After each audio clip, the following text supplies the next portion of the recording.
By the time I made it down past Pariah's cabin, the day had grown light enough that I could see the huddled groups of guard ponies hiding behind their hastily put-together barricades of wood scraps and old furniture.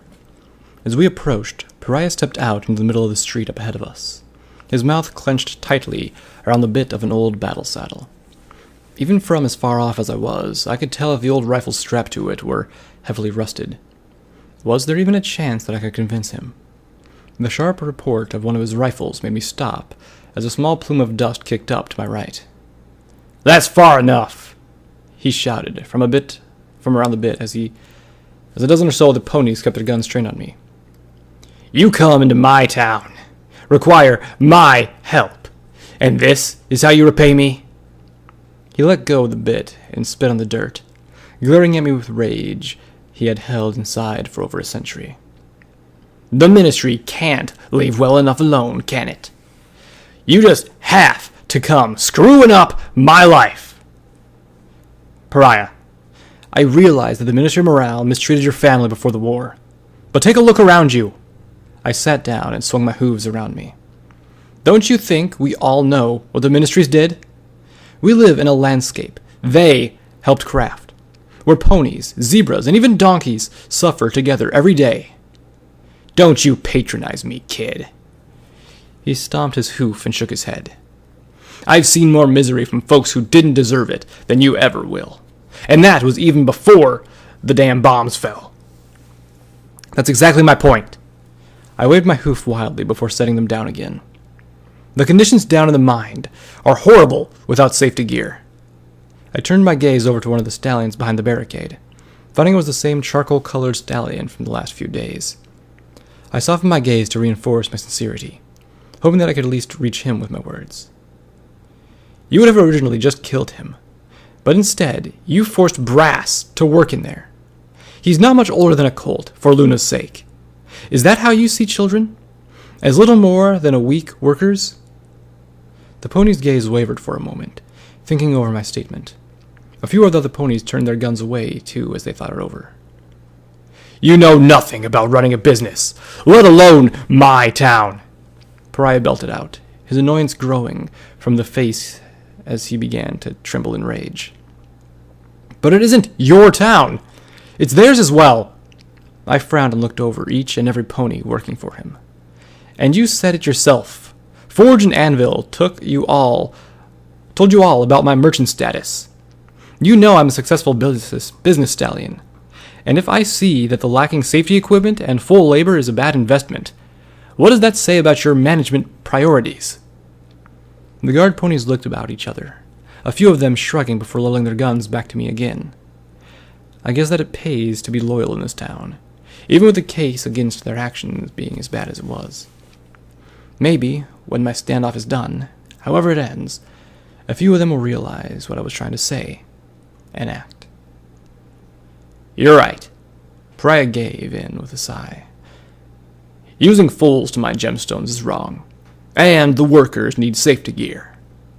He looked around with a shameful look on his face as the workers started to whisper amongst themselves. "I didn't want the townsfolk to know, but it's time to come clean." He turned his head and pulled the quick release on his saddle, letting it fall to the ground. "Listen up! This town is failing." There was a collective gasp given by the guards, silenced as Pariah cleared his throat. "The cost to run the drills is too high, and the amount of gems we are pulling no longer covers the cost for trading of food and medical supplies." He slumped his head and looked around to each group before slowly dropping himself to the dirt. "I am sorry. I had hoped that a large load would have been discovered by now." "Pariah, I know you've had problems with the ministries in the past, but I can help you," I called out, getting to my hooves. "I can negotiate a cheaper price for your alcohol at the pool. It's not a permanent fix, but it should keep the town going until we can get the facility open for you." Pariah looked up with a mix of shock and sadness. "You would do that?" He shook his head slowly, his face forming a scowl. "Why? Why would you do that, even after everything I've done?" He got to his hooves with a snarl. "Why should I even trust you, of all ponies?" Why should he? I could say that I'm not like the ponies from the ministry before the war, but he doesn't really care about all that. I can't tell him that I forgive him for what he's done, because my words don't mean a thing to him. I can't tell him to ask Forge and Anvil if I'm trustworthy, because I have failed to get them what they needed in the past a time or two before. My pip-buck beeped, making me pull it up as Bit displayed nothing more than a smiling face. Because you want me to give me a second chance, I said as I felt a small smile pull across my muzzle. Every pony deserves a second chance. The same chance you gave to Zinn and Lodge? He quickly called back. It doesn't take a genius to figure out why you came down here without them. You misunderstand, as I did offer them a second chance. I took a step forward slowly, making sure that the guard ponies know I wasn't trying to deceive them. And when offered, they instead attempted to kill me. I raised my voice and continued, calling out for every pony to hear. If I had no intention of offering you a second chance on your own, the walking machine of death behind me would have killed you already. My pip-buck beeped again. An audio log clicked and started to play. Bit had recorded the entire conversation between Lodge and I, bringing the credibility I needed to my words. As the log clicked off, the guard's ponies began buzzing with whispers again. I kept my eyes pinned to Pariah's face, watching as his seething rage dripped away bit by bit. You would just give me a second chance? Pariah started to speak slowly, his voice now conveying the realization of his actions. He slid back down slowly into the dirt, laying there as he thought to himself. How could you trust me? I lifted up my hoof and held it out with a smile. If the wasteland is ever going to be a better place, how can I afford not to? That's when I saw it. It was like some pony struck a match inside of his mind, and suddenly there was light. In an instant, his eyes had softened. His face was completely relaxed, save for the smile spreading across his muzzle.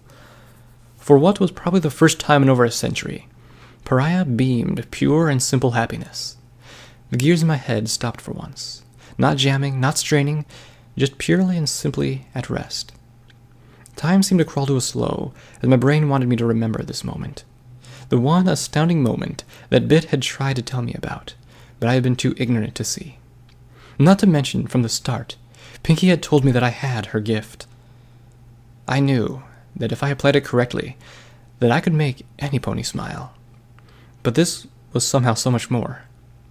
I can't believe that somehow I had forgotten what pure hope looks like. The crystalline form of Bit walked around behind me, nearly giving me a heart attack. Although it would have been better explained why time felt like it had turned off. She walked in front of me and sat down, canting her head as I waited for her to speak. If she hadn't sit there the other day and nagged at me, this wouldn't have ended this way. How could I have been so stupid and ignorant to ignore her advice? I'm such a moron. Chief Backlash? I believe that it was the most sincere apology that you've given in the last few days that I've been with you. She nodded slowly as she spoke, a sense of pride coming through her words. There just might be hope for you yet. Her encouraging words echoed in my mind as she dissolved, time creeping back to its normal pace. So, do you accept? Brass shouted from my side without warning. Dear Celestia! I screamed as I felt I could have jumped to the moon from fright. Why must every pony sneak up on me? I sat down and wrapped my hoof around him, pulling him close and giving me a soft noogie across his mane. All right. I'm sorry. He giggled and flailed his hooves at me. If you really can help me save this town, kid, you have yourself a deal. Pariah spoke as he walked up, holding a hoof out as a gesture of friendship. I took it in my hoof, shaking it as I met his gaze. I knew it was going to be a long and tough process to get this town back on its feet. But if there was a chance, I was damn well going to take it. I'm tired of leaving nothing but destruction in my wake. It's time to fix things, for once. I detached the transfer cable from my pip-buck, biting down on it and yanking the other end from Edie's leg. My EFS fuzzed away for a moment before popping back up with a bright pink I had when I'd first put it on me, seemingly glaring brightly compared to the purple I had been stuck with. I shrugged it off and checked myself over again, hoofing Zin's wide-brimmed hat on top of my forehead, as I could actually see around me. Brass was fidgeting with the slightly oversized leather jacket he was given, grumbling to himself about how he wished he could learn the clothing alteration spell his mother had always used. I wished that he could use that spell as well, because Zin's coat was not made for a pony my size. It fit just about as well as DJ Pone 3's vest, which meant that my entire chest and belly were exposed. Well, less for my stomach, due to the coat hanging down to nearly touch the ground. With 42 controlling the pool, Brass had thought that we would need some sort of disguise to get inside unnoticed. Pariah had been kind enough to let me use Zin's coat and hat at my request, as I assumed that if it had worked for her, then it should work for me. Now, you sure that you can secure the alcohol contract for cheaper than 10 caps a gallon? Pariah asked for the third time, still sounding as unconvinced as the first time. That's as high as I can go, given what little the town has left. Yes, I can. I sat down and hoofed on my saddlebags, making me sure that they sat correctly under my coat. Peppermint Schnapps is an old friend of mine, and one of the best brewers around. Don't worry, I'll get her next shipment and bring it back myself if I have to. I promise. I grinned to try and reassure him. Even with the grin, though, he wasn't convinced. Now, it's a 2 days hike to get to the pool, so don't expect me back any earlier than 4 days from now. I looked over a selection of the assorted items that had belonged to Zin, seeing if anything else might prove useful. I stopped as I glanced over a small spyglass with an intricate etchings on it. A single power gem sat on the side of the tube. I smiled as I realized that it was an old light amplification tube. They were something that had been destroyed or developed before the war to help traders if they got stuck in the Everfree forest at night, allowing them to see enough to get to shelter. They had 6 or so different models on display at the Baltimore Museum of Commerce, and they had always fascinated me. Other than a few surface scratches, this one seemed to be intact and in incredible condition. Backlash, are you sure this is a good idea? Brass stepped over and put a hoof on my shoulder, the oversized armor making it hard to take him seriously. Heading right into 42's domain just feels like a really bad idea. She's always been one step ahead of us. He was more concerned. His voice was filled with more concern than just at that time. He was scared, and he had every right to be. Hell, I don't want to go anywhere near the pool, but Peppermint is the only pony I know who can help out Redwing. I know, Brass, but Peppermint can help, so I have to try. I gave him a soft smile. You know, you can always go along with Pink and Bit to get help. And, at least, that way, I'd know he's safe. Not to mention I could sneak around better if I was alone.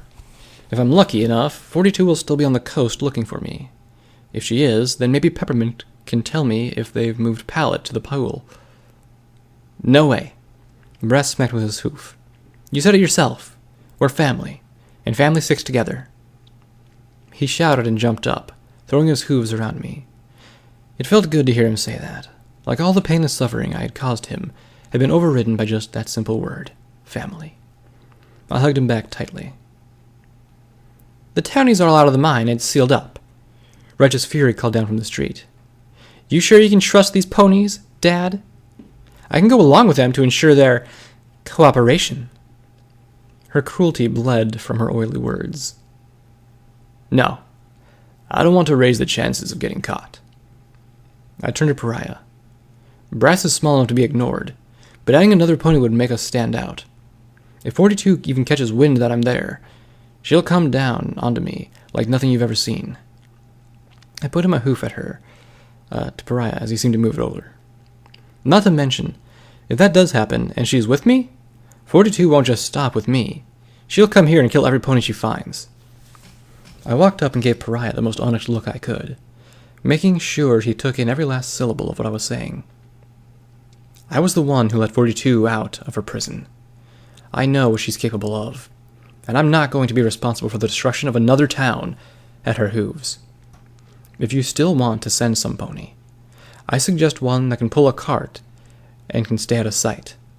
That way, they can get the hell out of there with the alcohol if things end up going sideways. All right.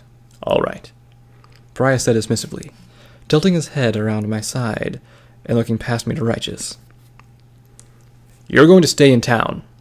With Lodge dead, you're the closest thing to a nurse, and the guards who were wounded in the fight need to be tended to.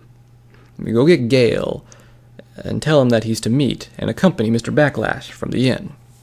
He waved his hoof at her. I meant now. Go get to it. Yes, father. Righteous Fury sighed and trotted off somewhere. She keeps calling you father.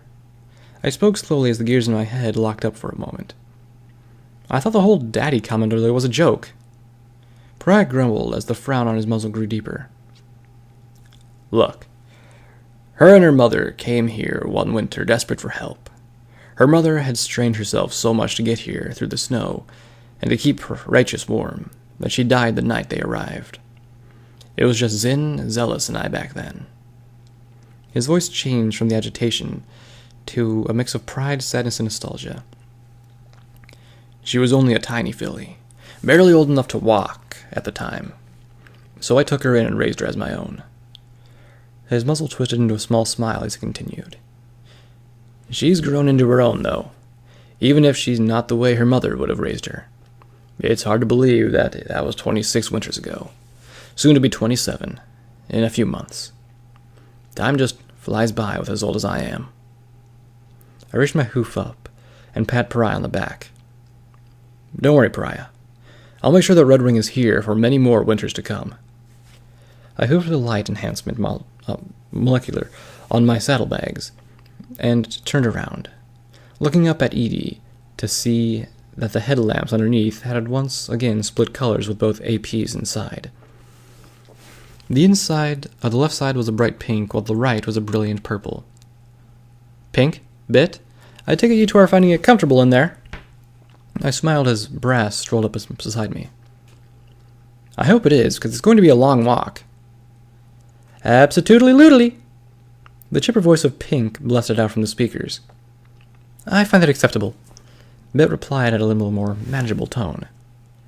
As for time, I estimate that it'll take no longer than 2.253 days to reach the regroup point. I will then instruct Skyline to drive your marauder down to Red Wing and meet you. Perfect. I tapped my hoof on one of the colossal robot's legs, getting to my hooves. Oh, and do me a favor. If you run into any more of 42's goons, you know what to do. Hey, Pink? Bit? Can I ask you to do me a favor as well? Brass called up from my side. If you see any Steel Rangers out there, can you ask them to get a message to my mother? Have them tell her that I'm all right, and that I'll be home soon. He sniffled as he finished, looking over to me and trying to hide his homesickness with a smile. One that I couldn't help but return. Instructions noted. Vice Chief Tax. Bit responded promptly. Vice Chief? What do you mean, Vice Chief? Brass's confusion was synced up with mine so closely as it possibly could have been. One of these days, I swear, I'll actually be smart enough to ask him maybe. Correct, Bit replied in a slightly upbeat tone. Backlash declared you family, and without a correct second in command registered, you are hereby hired and promoted to the position of Vice Chief of the Ministry of Morale. So, I can order you around now? Brass said slowly. I could already see where this was going. What if I told you to bark like a dog? And there it is. Give some pony his age a look of power, and this is what happens. A gasp came from Pink through the speaker.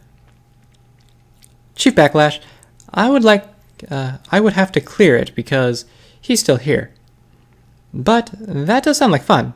Hey, Chief, can I? No, I sighed, barely resisting the urge to face with myself. Well, need to get going. And I need you to head for Manhattan. The quicker Sky can get here, the better. Brass and Pink both gave out a sad sigh as I trotted past them. We have a job to do, and for once, the entire town of ponies are counting on us. And actually, it's more than that. I have to do this for Pariah, to show him that not every pony is against him, and that Pinky's influence can still bring some light back into all this dark wasteland. As Edie exited town ahead of us, Brass caught up with me with little effort as we wound our way down the streets, slowing down as we reached Anvil and Forge's place. The old inn was now an amalgamation of assorted shops, with each room on the first floor sorted by type of good or another. Being the only place to shop between Manhattan and the Pool made this building a must for most traders, but recently it looked as if they hadn't had a customer in a while.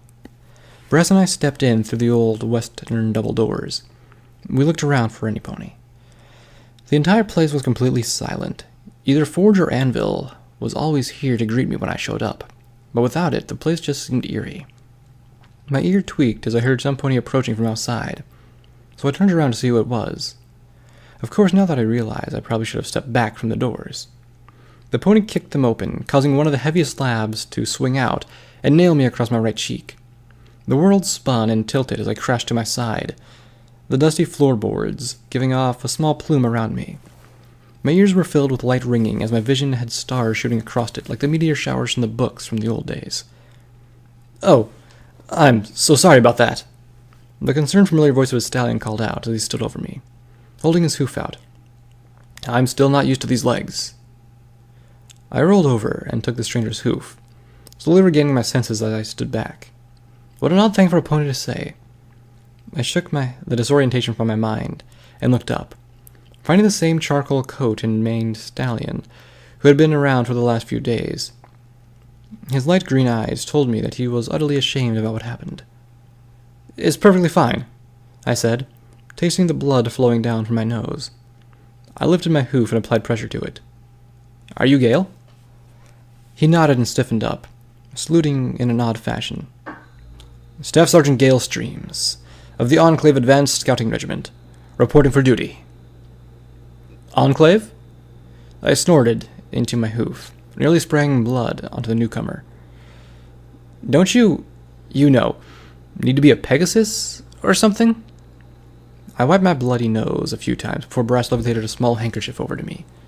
I wiped it across my nose, watching in morbid curiosity as the yellow rag turned white from the blood and crumpled away in my hoof.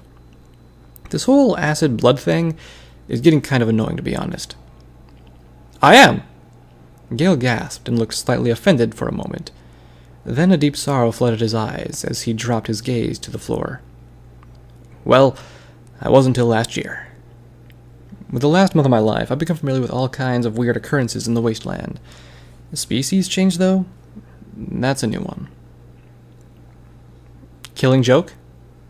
Brass asked cautiously, getting a nod from Gale. "You should consider yourself lucky. It normally doesn't let you live, part of the killing in its name." Brass walked around him slowly, looking him over. "Though, why an earth pony?" Gale sighed and looked through his head. "The only reason I can think of was before one of my missions, the other girls and I had—" "You're a mare?" Brass interrupted with a volume that could only have been matched by Pink's. I shot a glare over to him as he scrunched his muzzle up in realization of his rudeness. Well, at least that explained why the name sounds so much more like a mare's name. "Yes, I was," Gale continued. "We joked about what we would do if we were ever stranded below the cloud cover." He shook his hoof in dismissal and closed his eyes. Should I have called him a her, or what? I'm getting pretty used to weird, but gender swapping? That just makes this more confusing. I thought it was funny at the time to remark about that there's no way in hell I would ever make life down here with one of those dirty earth stallions. He kicked at the door. Of course, the next time I was out on maneuvers, I crash-landed straight into a bush of the stuff. Now they've marked me a Dashite and left me down here to die this way. So, that's why you felt sympathetic when you learned that I have acidic blood. I nodded and rubbed my chin, rousing a small gasp from him. I'm just going to stick with him. It'll be much easier in the long run. But how? He started and looked at me. I've just never met another Killing Joke survivor. I thought I might have been the only one. I don't know how Killing Joke could have slipped my mind. I've always been on the lookout for it, but I've thankfully never seen it in person. As I went to tell him he was mistaken, I felt an odd feeling in my gut that I haven't for a while. "Oh, he's not!" Brass spouted out. "He mutated that way from the taint he had in him." Gale blinked a few times as he froze stiff, looking at me with an uneasiness rippling through my body. "Oh, is that right?" He took a step back, giving me the biggest forced smile he could. "Well then, I'll just wait outside, far from you and your taint." He dripped through the double doors and nearly galloped for the entrance of town. "Well, great. Now he thinks I'm contagious." I sat down and faced Hooft. "Shouldn't we call Gale a she?" Brass asked, a light amount of guilt in his voice. I put my hoof back down and shrugged. "I've just decided to call him a he," I groaned out, pulling myself to my hooves. "Anyway, let's get going. We've got a lot of ground to cover, and I'm hoping that we can scavenge on the way." I looked over to Brass as he cocked an eyebrow. "You know, stuff to trade in case my amazing charm doesn't get us a deal with Peppermint," I said with a roll of my eyes. After grabbing some ammunition and food from one of Anvil's stockrooms, I pushed open the double doors and walked out with Brass, turning and heading for the large red gate that sat at the end of the street. It's funny, but the last few times I'd left this town, the gate and walls that protected this place didn't seem much like a prison walls as they do to me now. A pair of earth ponies bit down on a rope and pulled backwards in unison, dragging the heavy gate in the air. I nodded to Gale as we reached the opening, watching as he fell in behind us. As the immense gate slammed down, and the open expanse of the wasteland filled the gaze ahead of us, I slid Zin's hat forward. I was about to head into the heart of 42's domain, with the hopes of Red Wing riding on my shoulders. I pray to the goddesses that this half-baked plan can actually get us through the next few days, and I pray the Skyline can drive like a madmare.